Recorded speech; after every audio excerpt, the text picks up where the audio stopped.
안녕하세요. 이현우 작가입니다. 지금 우리나라 기득권들은 부동산만 걱정하고 있고 반대로 서민들이 나라 걱정을 하고 있습니다. 정말 슬프면서 분노스러운 그런 상황인데요. 부동산에 몰빵한 돈들 반도체에 투자하거나 AI 이런 데 투자했다면은 어땠을까요? 기득권들이 부동산을 해먹자고 나라의 미래를 다 팔아먹었습니다. 사실상 경제 위기가 왔는데 발표만 하고 있지 않는 것 같습니다. 지금 대기업들 사람들 다 내보내고 자영업은 다 문 닫고 소비는 폭망하는 상황, 뭔가 잘못됐구나 그런 느낌을 받으실 거예요. 아무튼 지금 정부와 한국은행이 그토록 지키고 싶었던 부동산 허망하게도 무너지고 있습니다. 물론 다른 경제 상황도 같이 무너지고 있어요. 그래서 오늘은 그 상황을 알아보고 또 부동산 가격을 방어하려고 할 텐데 왜 막을 수 없는지 이런 것도 같이 알아보도록 하겠습니다. 일단 우리나라 경제 상황 이거를 볼게요. 지금 보시는 그래프는 KDI의 산업별 생산 지수입니다. 지금 8월까지 나왔는데 빨간색으로 표시한 부분 전체적으로 하락하고 있죠. 전 산업이 상황이 안 좋아지고 있다는 거죠. 1분기 3월 정도까지 좋았다가 지금 추락하고 있어요. 상저하고 이 말은 거짓말이었다는 겁니다. 아무튼 이렇게 하락하고 있는데 지금 갈색 그래프 제조업이라고 보시면 돼요. 이것도 3월부터 꺾여서 조금씩 하락하고 있습니다. 그래도 마이너스까지 떨어지진 않았어요. 그리고 회색선 이거를 보시면은 건설업입니다. 보시면은 어때요? 2022년 6월부터 계속 하락하기 시작합니다. 2024년 1분기 때 잠깐 반등을 하긴 했는데 그 뒤로 계속 하락해요. 지금 정부에서 돈을 엄청나게 쏟아붓는데도 살아나고 있지 않다 그 말이죠. 그러니까 지금 여태까지 돈을 쏟아 부었는데 뭐였다는 거죠? 밑 빠진 독에 물 붓기였다 그 말이죠. 그리고 서비스업 같은 경우에는 그냥 천천히 안 좋아지고 있습니다. 우리나라 산업 전체가 침몰하고 있는 거죠. 그리고 산업이 안 좋아지는 만큼 취업자 수도 감소하고 있습니다. 왼쪽 그래프를 보시면은 녹색 제조업, 회색 건설업 그래프가 뭔가 바닥에서 기고 있죠. 마이너스로 갔다가 잠깐 플러스로 들어왔다가 다시 마이너스로 가고 그런 상황입니다. 중요한 거는 우리나라 같은 경우에는 제조업에 양질의 일자리가 많습니다. 그런데 그 일자리가 사라지고 있다는 거예요. 굉장히 심각한 상황이고 이 안에서 20대 청년들 그냥 쉬고 있다 비중이 계속 증가하고 있다고 해요. 이렇게 취업 시장이 안 좋아지니까 사회 초년생들 좌절을 느끼고 포기를 하는 건데 그 비율이 2024년 8월 7.4%나 된다고 해요. 작년 8월 6.3%에서 1.1% 증가했습니다. 이것도 굉장히 심각한 문제입니다. 나라의 미래를 담당할 청년들, 이들의 날개가 꺾인다면은 앞으로 우리나라의 미래 그렇게 밝아 보이지는 않습니다. 일자리 상황도 안 좋은데 개인 사업자들 제일 어려울 겁니다. 지금 연체율이 2022년 9월부터 급격하게 증가해 왔어요. 갈색 선이 장기 평균인데 장기 평균을 훨씬 웃도는 그 정도로 연체가 되고 있습니다. 이자 낼 돈도 없을 만큼 힘들다는 거죠. 그런데 지금 어떤 소리가 나오냐? 내년에 정책대출 55조를 부동산에 꼬라박는다고 이야기가 나왔어요. 지금 건설업이 계속 아래로 추락하고 있는데 또 부동산에만 몇십 조를 갖다 버린다고 합니다. 이 정도 됐으면은 멈춰야 되는 거 아닌가요? 그만할 때가 됐다고 생각합니다. 이렇게 말하면은 건설사 망하고 은행이 망한다. 서민도 어렵다. 이렇게 말씀하시는 분이 있는데 은행과 건설사만 살리려고 돈을 투입하는 것은 옳지 않다고 생각해요. 차라리 강력하게 구조 조정을 하고 경쟁력 있는 기업 여기에다만 지원해 주는 게 맞다고 생각해요. 무작정 55조를 푼다. 이거는 나라가 망하는 겁니다. 지금 돈을 푼다고 해결이 되지 않고 있어요. 지금 보시는 그래프는 2024년 6월 기준 금융권별 PF 연체율입니다. 언론에서는 지금 안 나오고 있어요. 기사가 한 3, 4개 그 정도밖에 없습니다. 지금 연체율을 보시면은 어떤가요? 뭔가 막 급격하게 상승하는 그런 그래프도 보이죠? 제일 위에 있는 게 증권사입니다. 20.2%까지 증가했습니다. 사실상 부도나 다름없습니다. 4% 이상은 부도라고 보시면 돼요. 그런데 거기서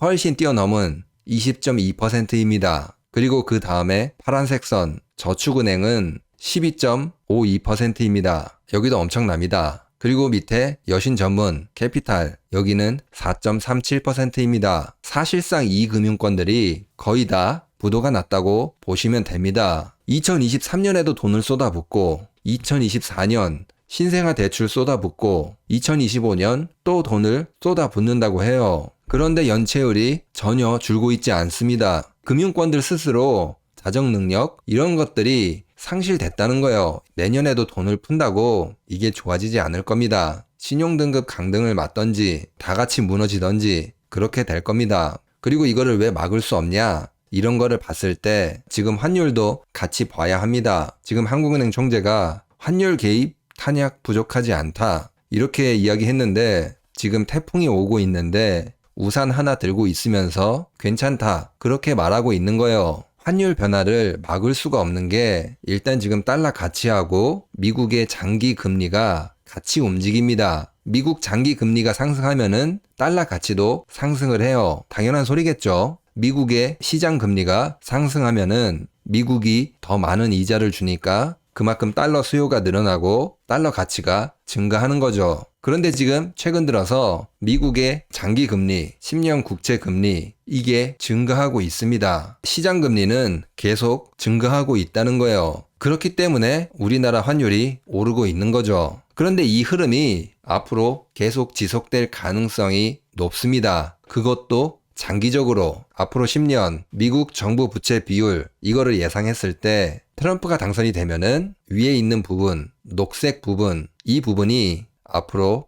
미국의 부채 비율 증가치를 예상한 것입니다. 트럼프가 됐을 때 미국 부채가 더 많아진다는 거예요. 부채가 많아진다는 거는 그만큼 채권을 많이 발행하기 때문에 부채 비율이 높아진다는 겁니다. 앞으로 부채를 더 많이 발행하려면은 어떻게 해야 돼요? 미국 같은 경우에는 사람들에게 많이 팔기 위해서는 그만큼 금리를 높여야 합니다. 그렇기 때문에 지금 저 시장 금리가 올라가고 있는 거예요. 트럼프가 당선될 것을 예상을 해서 움직이고 있다고 보시면 되는 거죠. 연준이 금리를 내린 효과가 싹 사라졌다는 거죠. 이런 흐름이 앞으로 10년 계속될 텐데 미국의 시장 금리가 오르면서 앞으로 우리나라 환율 어떻게 될까요? 계속 위협받게 될 것입니다. 이런 장기적인 흐름이 있는데 한국은행은 지금 뭐라고 하고 있죠? 우리가 탄약이 충분하다, 막을 수 있다 이런 소리를 하고 있습니다. 태풍이 오고 있는데 우산 하나 들고 괜찮다고 이야기하는 거예요. 지금은 괜찮죠. 태풍이 아직 오지 않았으니까. 트럼프가 당선이 되면은 태풍이 내가 있는 곳으로 올 텐데, 우리나라 있는 곳으로 올 텐데, 정부는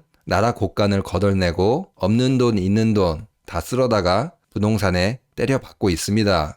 진짜 부동산보다 나라가 먼저 망할 것 같아요. 지금 총알을 다른 데다 다 쓰고 있는 상황에서 어떻게 될까요? 환율이 97년 위기 때처럼 급등할 수도 있습니다. 지금 부동산에다가 돈을 쓸 때가 아니라는 겁니다. 뭐라도 대비를 해야 됩니다. 트럼프라는 태풍이 왔을 때 그때 돼서 환율 방어를 하지 못하면은 우리나라 경제는 정말 박살이 나게 될 겁니다. 진짜 부동산보다 나라가 먼저 망하게 생겼습니다. 지금은 무엇보다 부동산 정상화가 가장 시급해 보입니다. 영상을 마치기 전에 익명으로 후원해주신 분들 정말 감사합니다. 다른 분들도 후원을 해주신다면 큰 힘이 될 것입니다. 그러면 오늘 영상은 여기서 마치도록 하겠습니다. 구독과 좋아요 꼭 부탁드립니다. 감사합니다.